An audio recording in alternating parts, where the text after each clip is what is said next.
Hello everyone, this is Sakshi and welcome back to my channel. This video is specially for all my dear NEET aspirants जो कि इस वक्त काफ़ी relieved होंगे क्योंकि NEET की न्यू डेट रिलीज़ हो चुकी है और न्यू डेट के साथ ही रिलीज़ हुआ है नीट 2021 के पेपर का न्यू पैटर्न जो कि आई थिंक इतने सालों में पहली बार चेंज हुआ है। हाँ, ऐसा पहली बार हुआ है 17-18 सालों में। तो सबसे पहले बात करते हैं एग्जाम डेट के बारे में which is scheduled on 12th of September 2 months from now.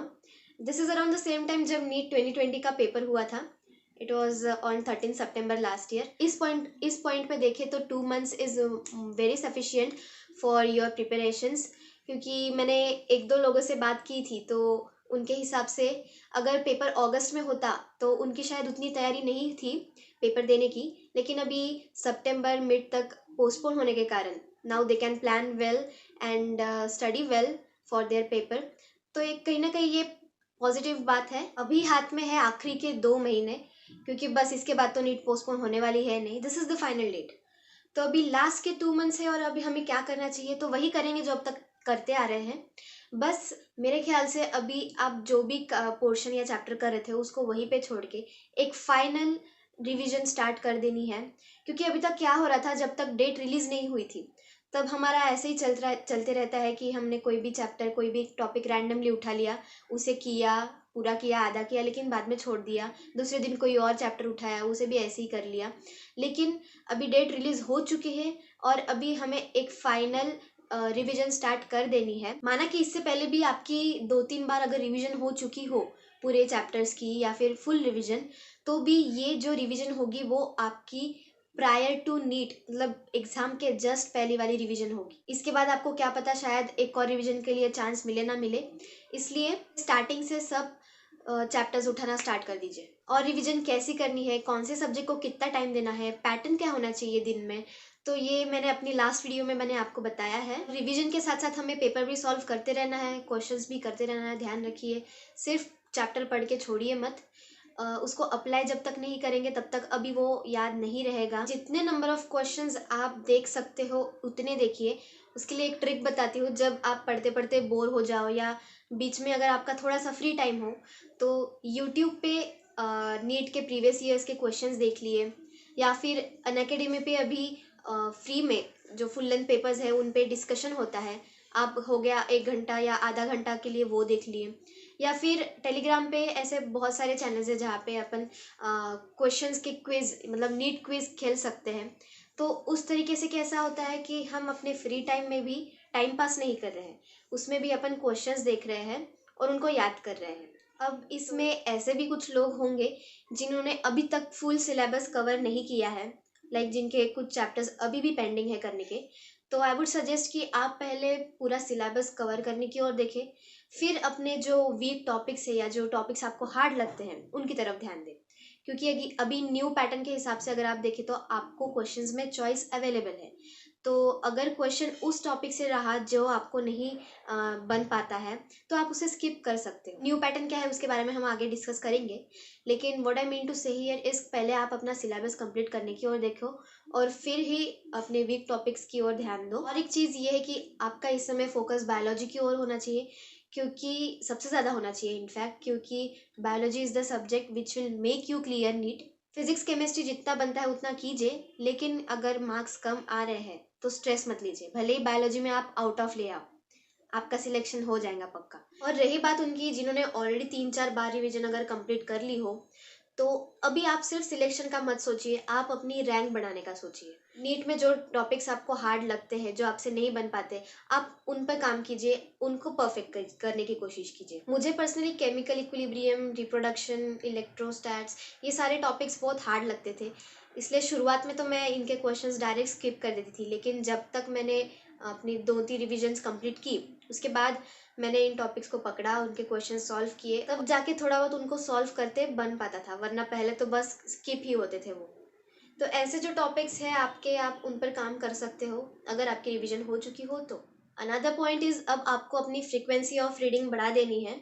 मतलब इतने 2 मंथ्स में आप चाहे जितना ही बायो, फिजिक्स और केमिस्ट्री कर लो, वो आखिर के नीट के पेपर के पहले 2 दिन में तो आपको एनसीईआरटी बायो की पकड़नी होती है, और तब ऐसा होता है कि एक या 2 दिन में पूरी बायो एनसीईआरटी ख़त्म करनी होती है। तो आप जनरली ऐसा नहीं कर पाओगे जब आपकी उतनी प्रैक्टिस नहीं होगी।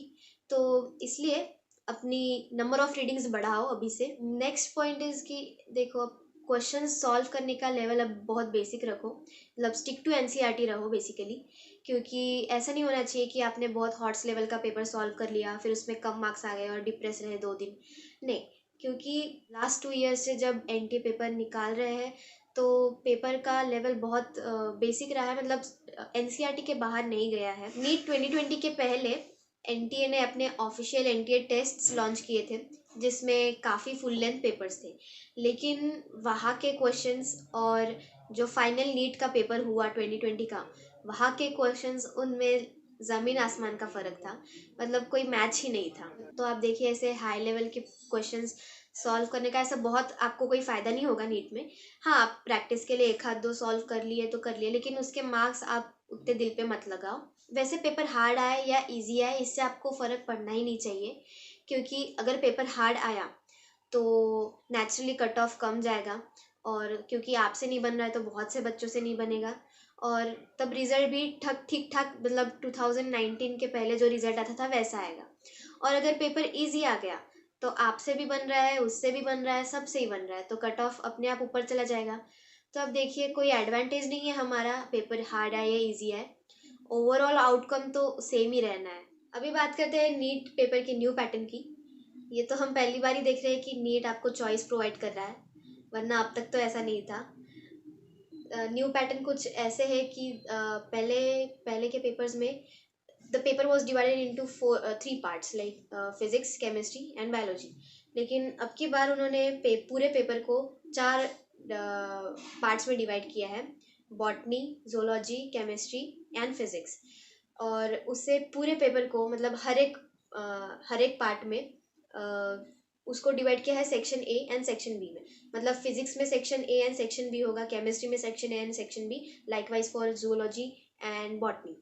उसमें जो सेक्शन ए में होंगे 35 क्वेश्चंस वो पूरे कंपलसरी होंगे, और सेक्शन बी में होंगे 15 क्वेश्चंस जिसमें आपको चॉइस दी जाएगी to solve any 10 of them. मतलब बात घूम फिर के वही आ जाती है कि 45 क्वेश्चंस पर का पेपर है जो आप सॉल्व कर सकते हो, मैक्सिमम 45 क्वेश्चंस पर सेक्शन। अब ये पैटर्न सुनने में थोड़ा कन्वीनियंट सा लग रहा है, नहीं? मतलब जैसे बोर्ड के एग्जाम्स की तरह आपको चॉइस दी जा रही है, और इसमें हर कोई कोशिश करेगा कि अपना बेस्ट ही दे। मतलब जब आपको चॉइस दी जाती है तो आप अपना बेस्ट ही सामने लाते हो ना। तो अब इससे आगे कट ऑफ बढ़ेगा नहीं बढ़ेगा वो बात की बात है, लेकिन न्यू पैटर्न का आप जितना ज़्यादा एडवांटेज हो सकता है आप उठाइए, और वही क्वेश्चन सॉल्व कीजिए जिसमें आप 100% श्योर हो। अगर आपको किसी क्वेश्चन के चारों ऑप्शंस में डाउट हो तो प्लीज़ अपने अजम्पशंस लगा के क्वेश्चन सॉल्व मत कीजिए, उसको स्किप कीजिए, क्योंकि क्वेश्चन को नेगेटिव करने से कभी भी अच्छा है उसे स्किप कर देना, आपका 1 मार्क बढ़ जाता है उससे। तो इस साल का नीट का पेपर थोड़ा हटके, थोड़ा अलग होने वाला है विद दिस न्यू पैटर्न, लेकिन घबराओ नहीं, new dates, new syllabus, new pattern, but आपका जोश और आपकी तैयारी वही सेम है। And make this last 2 months of your life count well, and all the best for your preparations.